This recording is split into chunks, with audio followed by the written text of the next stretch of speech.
नमस्कार मित्रांनो, आज आपण कपिंग थेरपी, हिजामा थेरपी या थेरपीविषयी काय करणार आहोत. आज आपण काय करणार आहोत, आजचा व्हिडिओ घेणार आहोत. मित्रांनो, ही हिजामा थेरपी का केली जाते, कशासाठी केली जाते व ह्याचा इतिहास काय आहे मित्रांनो, हे काय करणार आहोत आजच्या या व्हिडिओमध्ये आपण बघणार आहोत. मित्रांनो, कपिंग थेरपी हा सगळ्यात जास्त पॉवरफुल थेरपीतला एक प्रकार आहे मित्रांनो, ज्याच्यामध्ये कप लावला जातो आणि त्या कपमधून हवा काढून घेतली जाते आणि तो कप तुमच्या शरीराला असल्यामुळं मित्रांनो तिथं शरीरातून ते आताडी ओढून येत असतात किंवा ते मसल ओढून येत असतात. म्हणजे मसल स्ट्रेचिंग आणि रिलॅक्सेशनचं काम मित्रांनो कपिंग थेरपी करत असतात. आणि त्याच्यामध्ये जर पाहिलं गेलं तर त्याला ब्लड कपिंग म्हणजे वेट कपिंग पण म्हटलं जातं, ज्याच्यामध्ये जे आपल्या शरीरातील अशुद्ध रक्त आहे हेही काढलं जातं. तर अशी ब्लड थेरपी म्हणजेच कपिंग थेरपी मित्रांनो खूपच फायदेशीर आज मार्केटमध्ये होत आहे. मित्रांनो, हिजामा म्हणजे वेट कपिंगमध्ये जर पाहिलं गेलं तर तुमच्या शरीरातील जे घाण रक्त आहे हे बाहेर काढून टाकलं जातं आणि त्या पद्धतीनं तुमच्या शरीरामध्ये मित्रांनो काय केलं जातं, एक नवीन आणि चांगलं रक्त भरायला काय होते मित्रांनो मदत होत असते. मित्रांनो, हे हजारो वर्ष झाले जुने आहे. पूर्वीच्या काळी काय करायचे, शिंगाचा वापर केला जात असायचा. शिंग असं शरीराला लावलं जायचं आणि त्यातून ते श्वास आतमध्ये ओढून घेतला जात होता. किंवा त्याच्यानंतर तांब्याचे आले. तांब्यामध्ये पहा जसं की एका भाकरीच्या तुकड्यावर कापूर ठेवला जायचा, त्याला जाळलं जायचं आणि ज्या ठिकाणी कपिंग करायचे त्या ठिकाणी ठेवला जात होता व तिथून वर एक तांब्या ठेवला जात होता. तर या अशी जुनी पद्धत होती कपिंगची मित्रांनो. तर ह्याच्या माध्यमातून नक्की फायदे काय काय होत होते हेही खूप महत्त्वाचं आहे, कारण या थेरपीचे हजारो फायदे आज मार्केटमध्ये उपलब्ध आहेत. म्हणजे जसं की पहा की मानसिक ताणतणाव व शारीरिक जो थकवा आहे तो याच्याने दूर होत आहे. ताणतणाव हा दूर होत आहे कारण की तुमच्या शरीरातील मसल रिलॅक्सेशन झाल्यानंतर मित्रांनो ताणतणाव दूर होतो.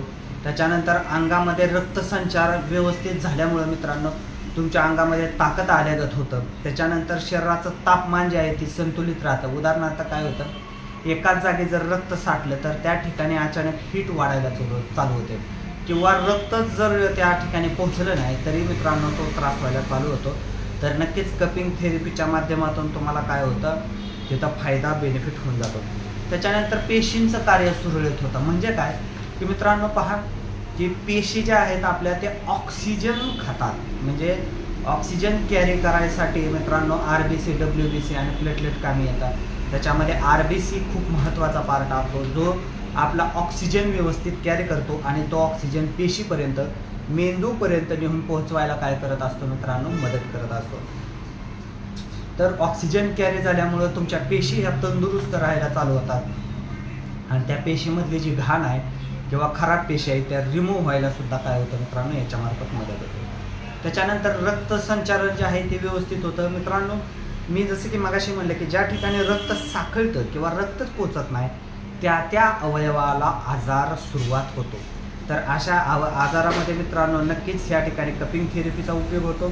त्याच्यानंतर मित्रांनो काही ठिकाणी असं बघण्यात आलं मित्रांनो की जी चेहऱ्याची जी आम्ही कपिंग थेरपी करायचो तर त्या कपिंग थेरपीमार्फत नक्कीच चेहऱ्याचं डाग जे आहेत हे जायला चालू झालेले आहेत. चेहरा अतिशय सुंदर व्हायला चालू झालेला आहे.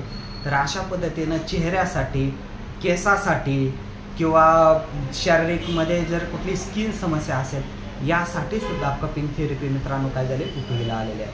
त्याच्यानंतर हाडांना बळकटी मिळणे म्हणजे काय, समजा हाडं जर दुखत असतील तर त्यासाठी मसल रिलॅक्सेशन पहा हे कपिंग थेरपीच्या माध्यमातून खूपच चांगल्या पद्धतीने झालेलं आहे. ओके. त्याच्यानंतर सगळ्यात महत्त्वाचं आहे की मणके जे आहेत मित्रांनो, तर हे मणके ज्यावेळेस आम्ही पाठीला कपिंग थेरपी करतो, गुडघ्याला करत असतो, टाचेला करत असतो, हिप जॉईंटला करत असतो किंवा हाताला कुठं ना कुठं तरी करत असतो, मानेला कुठं ना कुठं तरी करत असतो, त्यावेळेस जे मणके आणि जे सांधे आहेत मित्रांनो हे अगदी पहिल्या सेशनमध्ये सुद्धा 50 to 60% मित्रांनो कमी आलेले आहेत. म्हणजे नुसत्या थेरपीने सुद्धा कमी येतात, पण औषधोपचार मात्र गरजेचाच असतो. त्याच्यानंतर दबलेल्या ज्या नसा आहेत मित्रांनो, दबलेल्या नसा फर्स्ट टाइम म्हणजे एका थेरपीमध्ये सुद्धा निघतात किंवा एखाद्याची शीर अडकलेली आहे तर ती शीरसुद्धा एका टायमिंगमध्ये निघलेली अशी ही कपिंग थेरपी आहे. त्याच्यानंतर मित्रांनो रक्तसंचालन व्यवस्थित झाल्यामुळं काय होतं, तुमची चरबी मित्रांनो वितळायला चालू होते आणि चरबी वितळल्यामुळं नक्कीच वजन कमी होत आहे. हेही कितीतरी पेशंटमध्ये दिसून आलेलं आहे. तुम्ही यूट्यूबच्या अजून एखादे व्हिडिओ बघू शकता की ज्याच्यामध्ये आम्ही कपिंग थेरपीचे म्हणजे आपल्या भारताच्या बाहेर कितीतरी चांगले रिझल्ट आलेली थेरपी आहे. त्याच्यानंतर मित्रांनो पचनक्रिया, जसं की मी तुम्हाला सांगितलं पचनाचे जे पॉईंट आहेत मित्रांनो हे खूप गरजेचे असतात. तर ते पचनक्रिया मित्रांनो सगळ्यात जास्त सुरळीला आलेली ही थेरपी आहे, पचन क्षमता. ओके. त्याच्यानंतर पहा मित्रांनो की पचन क्षमतेनंतर कुणाला सायटिकाचा त्रास असेल, कुणाला गुडघेदुखी, कुणाला मणक्याचा, व्हेरिकोव्हेन्सचा, पॅरालिसिसचा, त्याच्यानंतर पित्ताच्या विकारामध्ये, त्याच्यानंतर केसाच्या विकारामध्ये, पिंपल्सच्या विकारामध्ये, तर अशा ठिकाणी कपिंग थेरपी उपयोगी आलेली आहे. ओके. कपिंग थेरपीचे 2 प्रकार आहेत. एक ड्राय कपिंग जिथं फक्त कप लावला जातो आणि सक्शन केलं जातं, आणि दुसरं वेट कपिंग आहे मित्रांनो. मोस्टली हे 2च यूज होतात जास्त करून. तर ज्याच्यामध्ये तुमचं रक्त काढलं जातं, अशुद्ध रक्त काढलं जातं, त्याच्यामुळं तुमच्या शरीरातील टॉक्झिन रिमूव्ह होण्यासाठी सुद्धा मदत होते. तर मग मित्रांनो तुमच्या मनामध्ये प्रश्न असेल की ही थेरपी नक्की किती वेळा केली पाहिजे. तर यस मित्रांनो, ही थेरपी कमीत कमी 6 ते 7 वेळा केली पाहिजे, 8 वेळा केली पाहिजे. साधारण एक आठवड्याचा 15 दिवसाचा गॅप देऊन, जसं की तुमच्याकडे कपिंग थेरपीवाला कोण असेल तर त्या पद्धतीनं. बारामतीमध्ये मी कपिंग थेरपी करत आहे, गेल्या 4 वर्ष झाले ही कपिंग थेरपी करत आहे आणि याचे मला खूपच चांगले रिझल्ट आलेले आहेत. त्यासोबत जर औषधोपचार घेतला तर संधिवातासाठी, आमवातासाठी, गुडघेदुखीसाठी, त्याच्यानंतर डायबिटीससाठी, त्याच्यानंतर हृदयविकारासाठी सुद्धा मित्रांनो ह्या कपिंग थेरपीचे बरेचसे रिझल्ट आलेले आहेत. पहा, तर अशी कपिंग थेरपी नक्कीच तुम्ही काय करा, हा व्हिडिओ जास्तीत जास्त लोकांपर्यंत शेअर करा व कपिंग थेरपीबद्दल काय करा, तुम्ही लोकांना नक्कीच काय करा मित्रांनो, जागृत करा. फक्त कपिंग थेरपी ही थेरपीतला प्रकार आहे, ही पूर्ण उपचार होत नाही मित्रांनो. तर त्यासोबत औषधोपचार पण इतर करणं गरजेचं असेल.